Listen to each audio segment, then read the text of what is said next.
ఎంతో ప్రతిష్టాత్మకంగా తన 150 సినిమాను ఖైదీ నెంబర్ 150గా మెగాస్టార్ చిరంజీవి తెరకెక్కిస్తున్నారు. మాస్ డైరెక్టర్ వివి వినాయక్ దర్శకత్వంలో దేవిశ్రీ ప్రసాద్ మ్యూజిక్ డైరెక్షన్ లో కాజల్ హీరోయిన్ గా, తనయుడు రామ్ చరణ్ నిర్మాణంలో కొణిదెల ప్రొడక్షన్స్ పై సినిమా శరవేగంగా ముస్తాబవుతుంది.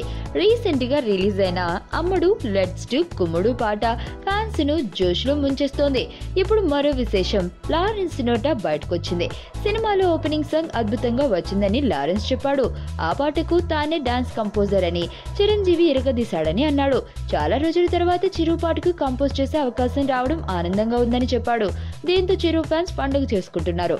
హిట్లర్, బావగారు బాగున్నారా, ఇంద్ర, ఠాకూర్ ఇలా లారెన్స్ కంపోజ్ చేసిన చిరు సినిమాల పాటలను వరుసగా గుర్తుకు తెచ్చుకుంటున్నారు. మరోసారి మ్యూజిక్ రిపీట్ కావడం ఖాయమని నమ్ముతున్నారు.